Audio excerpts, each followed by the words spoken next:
L'État, hein, soit dit en passant. L'État, c'est moi aussi. Je vais avoir 80 ans dans quelques jours. Je sais ce que c'est que la sécurité de l'État. Je suis là depuis les indépendances. J'ai grandi dans le quartier qui abritait le siège social de l'UPC.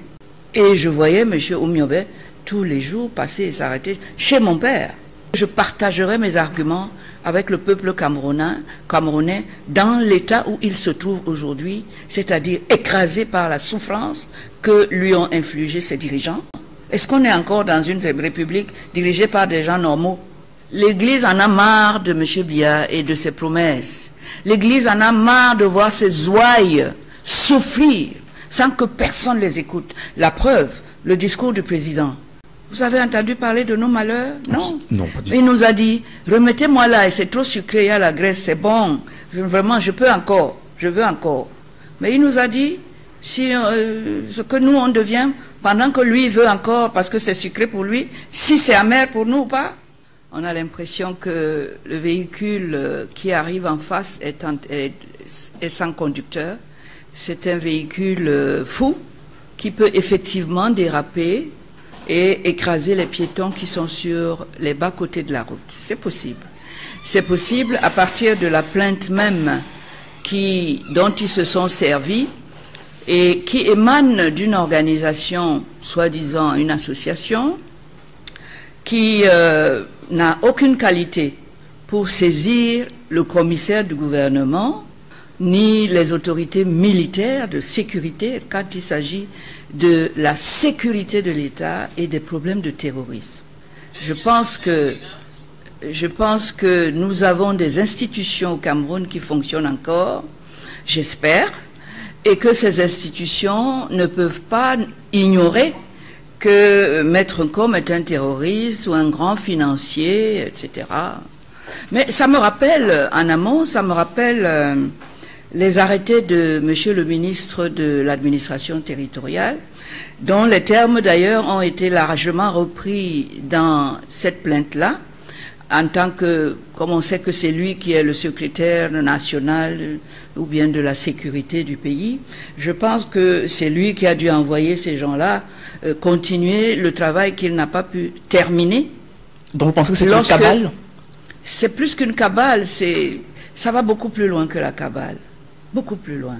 C'est même inqualifiable, parce que ça donne de notre pays, par les temps qui courent, en période préélectorale, élection présidentielle, où le président vient de nous dire de continuer à l'accompagner, eh bien, quand vous voyez des choses comme ça qui émanent de ces services officiels, et qui s'attaquent à un citoyen comme moi, un citoyen éveillé, qui connaît quand même la marche de la République et les responsabilités des uns et des autres dans une République en période préélectorale, après que le président nous ait demandé de continuer à le laisser manger là où il est comme président de la République après 43 ans, sans nous dire ce que nous, on va gagner là-dedans après 43 ans, alors que nous sommes en plein moment de cris, de détresse, de faim, de douleur, de souffrance.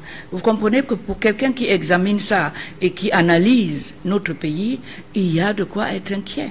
La machine s'emballe complètement et par le mauvais bout, c'est-à-dire le bout de ceux qui ne devraient jamais s'emballer, de ceux qui devraient être toujours lucides et avoir toujours présent la sécurité, la paix, qui est une garantie offerte par la personne qu'ils ont élue et qui a prêté serment sur la Constitution de servir ces projets-là, de servir ces valeurs-là de la République.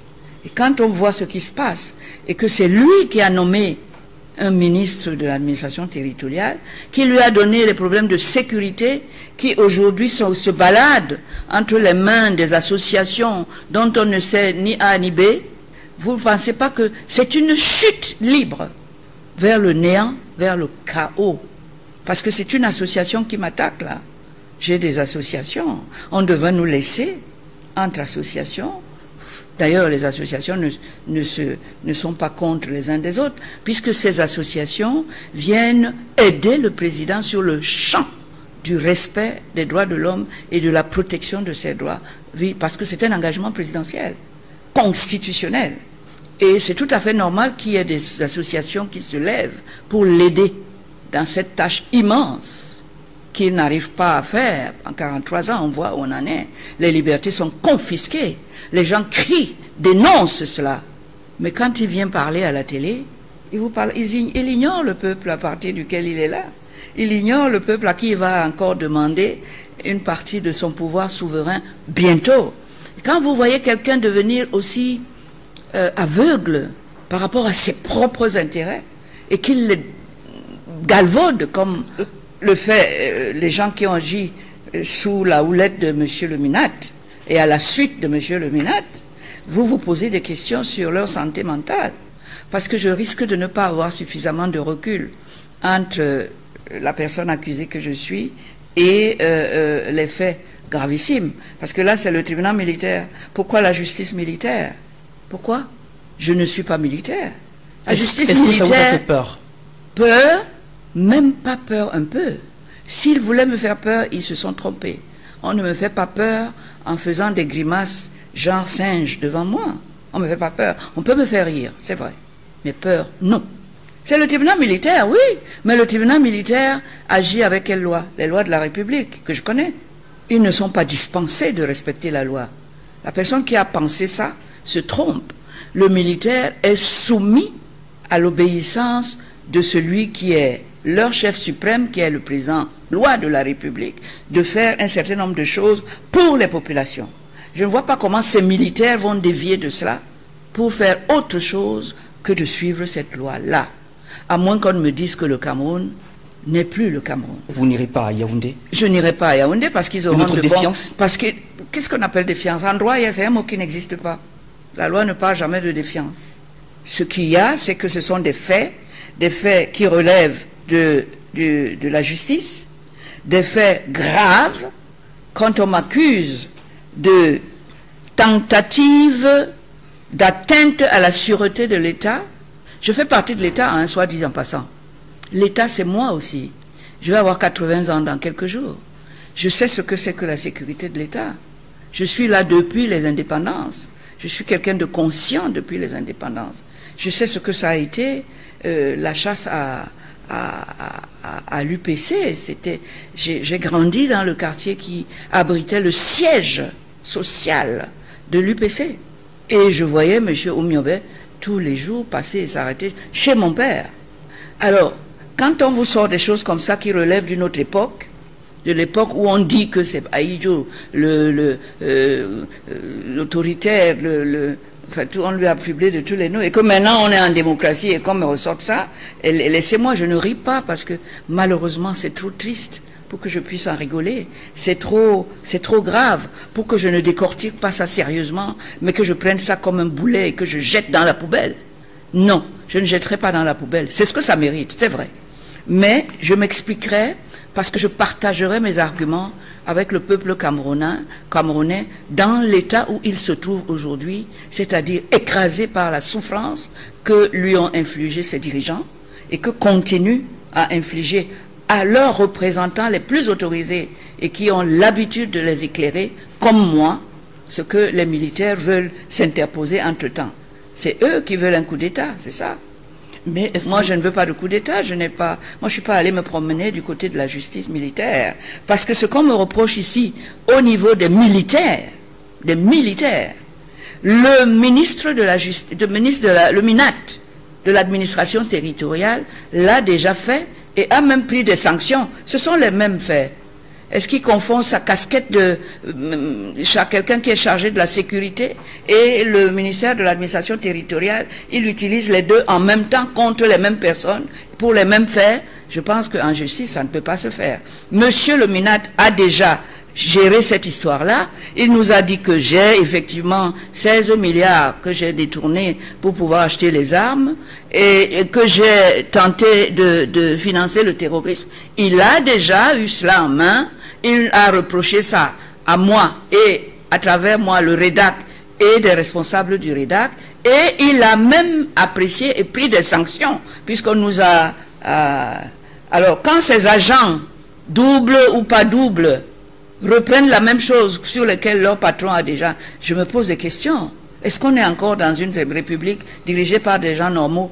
Je me pose des questions. Le ministre Minat en tant que secrétaire du Conseil supérieur de la sécurité, au nom de qui ces gens parlent, si c'est la sécurité, il a déjà statué. Il connaît le problème. Il connaît même le montant que j'ai détourné ou que j'ai mis en place. Il a parlé de 16 milliards. Bon, il a parlé, il est au courant. Pourquoi on m'envoie encore au tribunal militaire? Il a déjà statué. Il a pensé que c'était de sa compétence. Et il a notifié ça. Il a pris des arrêtés. Il a pris des sanctions qui allaient dans le sens de ces accusations qui étaient portées sur nous. Cela maintenant, une association prend le relais. Quel rapport? Association, rédac association, qu'est-ce que ça retourne encore chercher? C'est chez les militaires. C'est la même chose. On ne peut pas juger la même personne pour les mêmes faits 2 fois de suite. C'est des principes généraux. Il faut déjà connaître ça. C'est-à-dire que vous semblez douter de la légalité de l'Observatoire de développement sociétal. Sa légalité en tant que quoi? Association. Mais il ne nous a pas dit que j'agis ici en vertu d'une association qui a été... Je n'ai pas vu les références de sa présence auprès de la préfecture du Minat pour faire sa déclaration comme le veut la loi civile, pas militaire, de 1990 sur la liberté d'association. Donc une autre infraction encore. L'infraction, c'est pas moi. Je vois ici une infraction de leur part. Mais bien sûr, il n'y a que des infractions. Il y a des gens qui agissent comme le Minat, qui a l'habitude d'agir toujours en marge et contre les lois de la République et contre les autres institutions. Parce que là, le financement, je ne sais pas s'il ne prend pas la place d'un autre membre du gouvernement. Je ne sais pas, hein. Il ne prend pas la place de quelqu'un d'autre, là. Moi, je crois que si il y a une confusion des rôles qui ne sied pas en la matière, si les choses étaient aussi sérieuses qu'ils pensent, c'est pas comme ça qu'ils feraient. Alors, maintenant, je suis au ministère de la Défense. Après, je n'ai pas encore été au ministère de la Justice militaire, puisqu'elle dépend plutôt du MINDEF. C'est une confusion des rôles où je ne comprends pas, M. Atangandji. Il ne peut pas être tout ça à la fois dans un gouvernement. Ce n'est pas possible.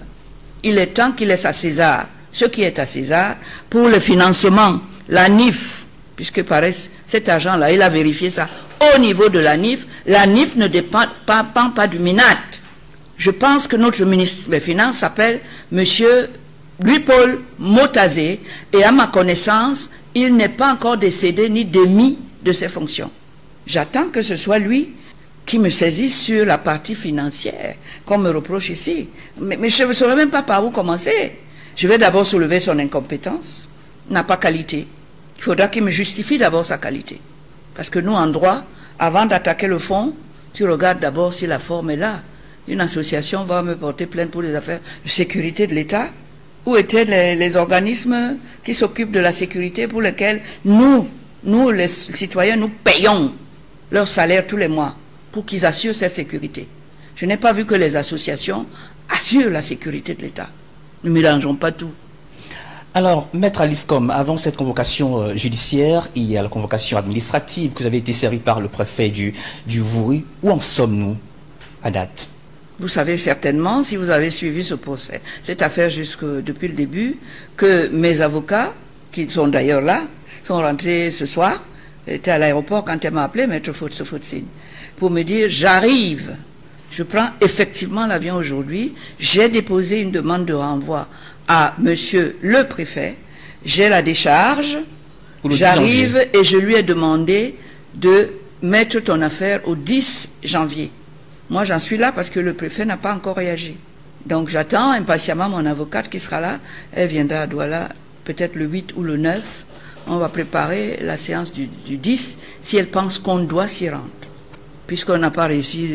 Nous, au tribunal, quand vous demandez le renvoi, le président du tribunal vous l'accorde tout de suite. Il dit oui ou non, ou je n'accorde pas. Vous êtes fixé. Voilà.